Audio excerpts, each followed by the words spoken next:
Hey there, and welcome back to MTG Another Look. And if you're new here, welcome and thank you for clicking. MTG Another Look is a channel where we talk about underutilized or otherwise interesting cards for Commander. We also discuss previews, reprints, and sometimes do pack openings, just for a little treat. If you end up enjoying the video, give it a like and subscribe to really help out the channel. Thanks a lot, everyone. Now let's take another look and get into it. Let's talk about Gale Waterdeep Prodigy. For 2 and a blue, you get a 1/3 legendary human wizard. Whenever you cast an instant or sorcery spell from your hand, you may cast up to one target card of the other type from your graveyard. If a spell cast from your graveyard this way would be put into your graveyard, exile it instead. It also lets you partner it with a background if you're playing it as your commander. I think this card is massively underutilized. Before getting into the nitty-gritty of how the card works, I want to say that this card should really be played in more decks. It's a rare from Commander Legends Battle for Baldur's Gate, and it costs about $0.25. This card is a decent commander, but should be played in a much larger percentage of Spellslinger decks. The value this guy gives you is insane. Okay, let's figure out how it works. It's a little complicated and can be confusing, especially for new players. First off, let's talk about just using it as a commander. You can partner Gale with a background enchantment, like Scion of Halaster, and use both of them as your commanders. That means you would have a deck with 98 cards in it instead of the usual 99, because your other commander would count toward the mandatory 100 cards that all commander decks must be.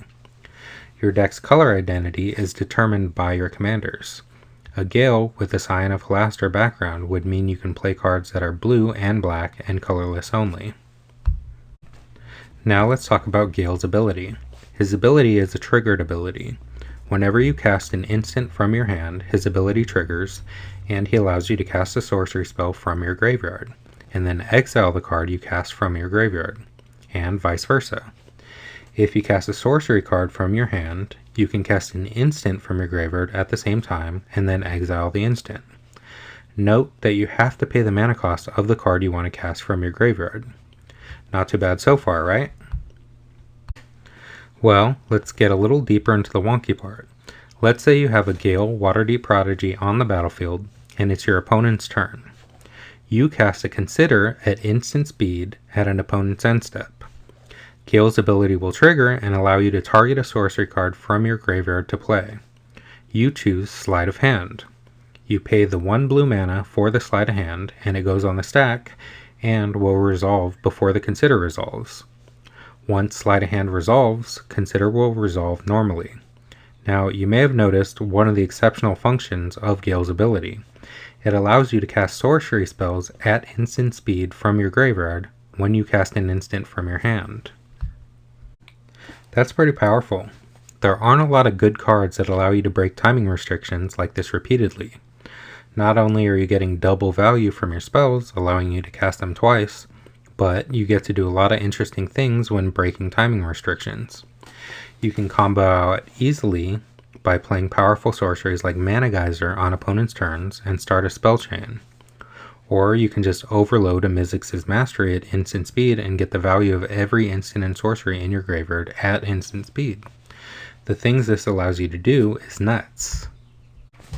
Let's say you really want to cast your Cruel Ultimatum from the graveyard, but you know your opponent has counterspells. You can cast your sorcery in response to them tapping out at end of turn to draw cards or responding to someone else's play by casting your instant in response when their shields are down, and then casting the ultimatum at instant speed. The versatility it provides to otherwise clunky spells can help you play around opponents with interaction. Being able to react at instant speed is just that powerful. Gale will not only let you play the Storm-style Spellslinger decks, but can just provide tremendous value in a normal Spellslinger deck by reusing spells. Casting the Jeska's Will you were going to anyway, and having the option to essentially flash back your Consider is great value. Each spell cast twice will give you so much card advantage it'll be very difficult for your opponents to keep up.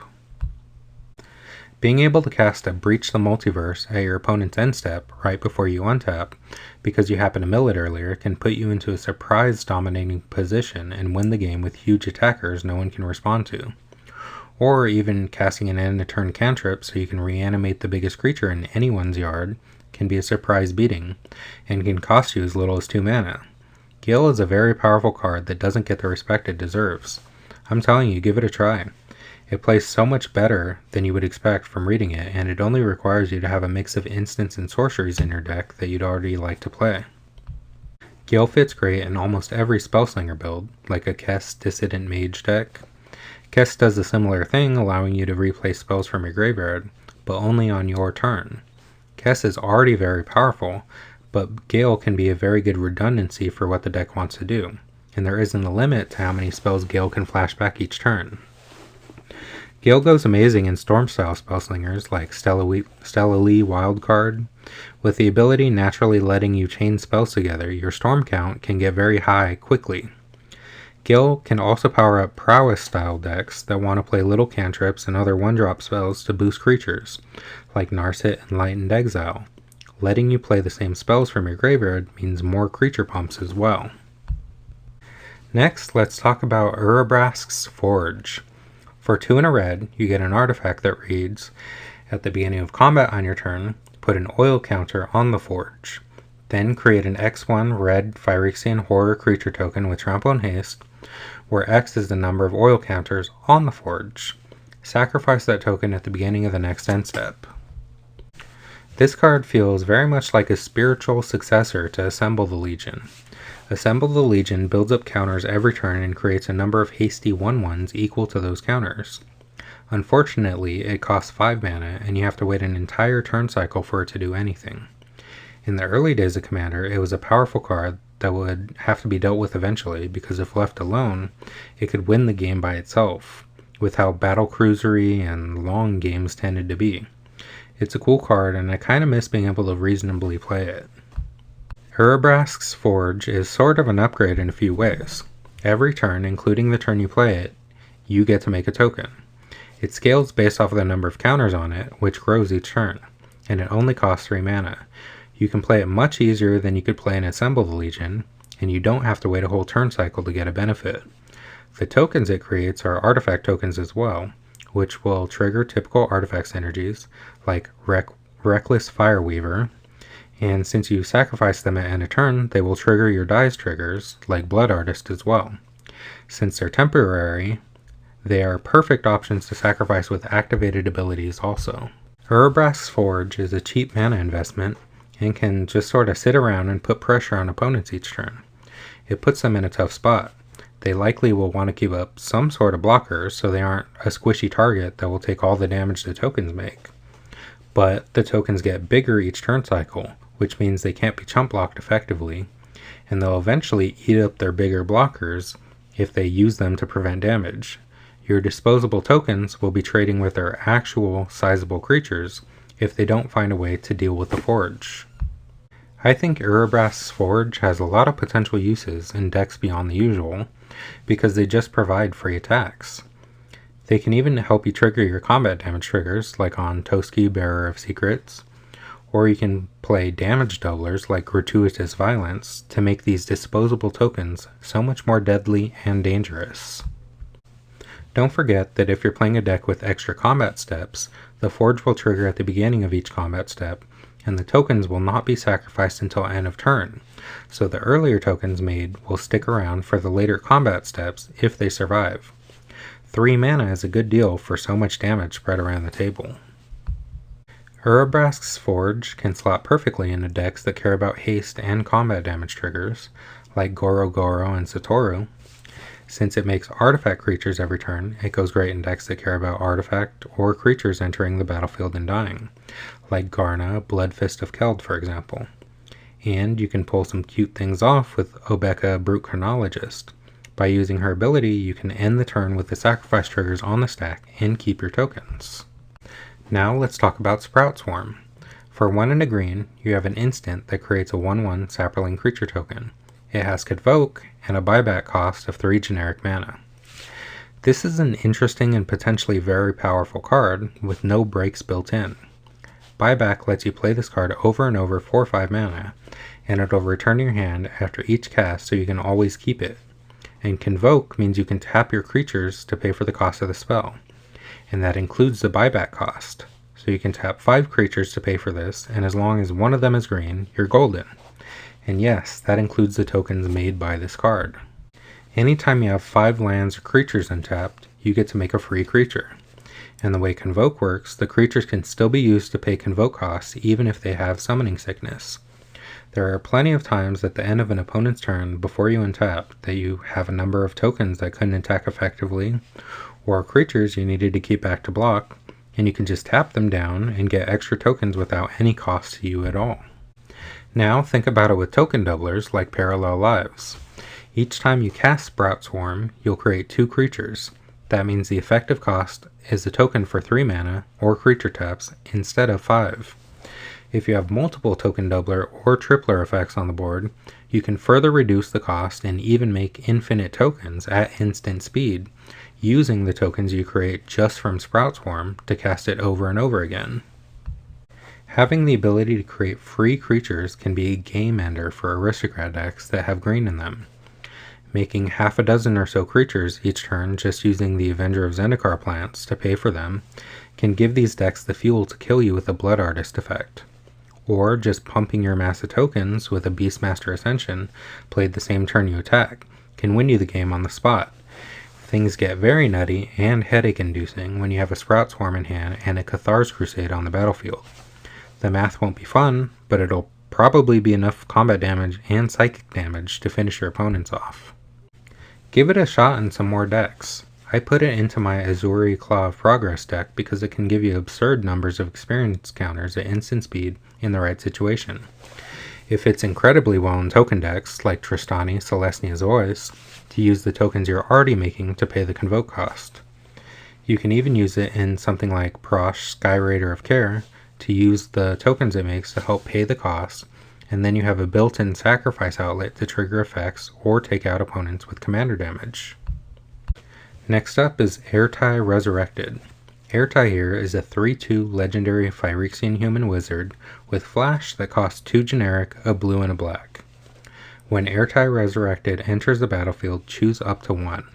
Counter target spell, activated ability, or triggered ability.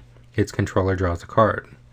Or destroy another target creature or planeswalker. Its controller draws a card. Airtie Resurrected is a card that I think is actually very playable because of its extreme flexibility. It makes up for its very unfortunate downside of giving an opponent a card, which is something you almost never want to do, by being the answer to pretty much any tight spot you could find yourself in. It's a counterspell. It can counter activated or triggered abilities. If a threat slipped by, you can use Airtie to destroy a creature or planeswalker. The only thing it can't do are destroy a land, artifact, enchantment, or battle, and it can even counter any of those things on the stack, except for lands of course, or even counter the non-static abilities of those permanents. Airtie Resurrected is a Swiss Army knife that is so versatile that it is almost never a wrong inclusion in a deck. Cards like Chaos Warp or Generous Gift both are used because of their extreme flexibility and being able to target almost anything, and they both trade a permanent in exchange for the removal, and they still don't target things on the stack like Airtie can. Airtie's effect is on an enters the battlefield ability, so it synergizes with all the same things I bring up all the time. You can blink it or reanimate it at instant speed to reuse it as a counterspell or a removal spell. But even without reusing it, you still get a surprise blocker, plus trading the removal target for a card. So it's effectively a 2-for-1, even though the card draw for an opponent doesn't seem great when reading it.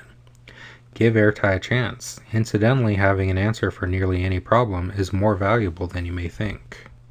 Airtie works great in flash decks like Nimrus, Una's Trickster, in Joda the Unifier Legend piles, and in synergies with ETB decks or wizard synergies like Inala Archmage Ritualist. But I think Airtie will fit in almost any deck, including blue and black, and can be useful.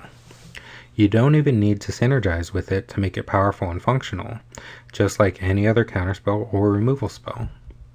Lastly, let's talk about Rhythm of the Wild. Rhythm of the Wild is an enchantment that costs 1, a red, and a green. It says creature spells you control can't be countered, and non-token creatures you control have Riot, which means they enter the battlefield with your choice of a +1/+1 counter or haste. I think a lot of people are aware of Rhythm of the Wild, and it sees a good amount of play already. But I wanted to sing its praises a little bit, because it's just that good. For 3 mana, all your creatures get haste. That's very strong. It's a concordant crossroads, but just for yourself. It doesn't run out of utility, like Invigorating Hot Springs. The haste is always there, and always making you an unpredictable threat for your opponent. Does your creature already have haste? Well, then you get a free +1/+1 counter to put on it and attack with. And you get free permanent protection from counter magic in your aggro or stompy decks. All that for just 3 mana. I think this is certainly the best card of this type. You have Fires of Yavimaya, which is kind of a downgrade. Even if Rhythm of the Wild didn't have the protection from counter magic, I think it would still be better than Fires. Giving the option to pump a creature or multiple creatures without having to sacrifice the enchantment is so much more powerful. Let's talk about haste really quickly. It's one of the most underrated mechanics, if not the most underrated mechanic. It's close to half of an extra turn spell. It lets you attack with creatures a whole turn earlier than normally. That's a huge deal when it comes to racing your opponents. It messes with the tempo of games and can be used as a surprise to hit opponents when they're vulnerable and not expecting it. Something like a surprise Shivan Devastator can kill an unsuspecting opponent in the right situation, and it's because of haste. It helps dodge sorcery speed wraths and removal and can win you games you had no business winning. Giving haste to all your creatures should not be underestimated. Rhythm of the Wild is a pretty cheap card. It's only $1 or $2, and it's such a powerful piece that I just want to remind people to pick up a copy and have it around. It'll win you games. Rhythm of the Wild fits in just about every creature deck. Even decks that want to give your creatures haste, like Samut Vizier of Noctamoon, means you can guarantee your creatures have the haste you need, and playing a haste creature won't make it redundant because Rhythm still pumps it.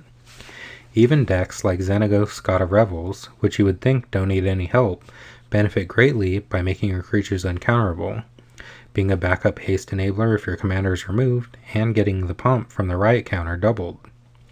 Any other aggro deck, like a Saskia the Unyielding, benefits from it by acting as a haste enabler or an anthem, whichever's more useful to you in the moment.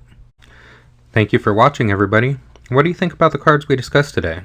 Are these cards diamonds in the rough, or just more rough? Are there any cards you think are hidden gems? Let me know in the comments down below, and give the video a like and subscribe if you want to see more videos like this.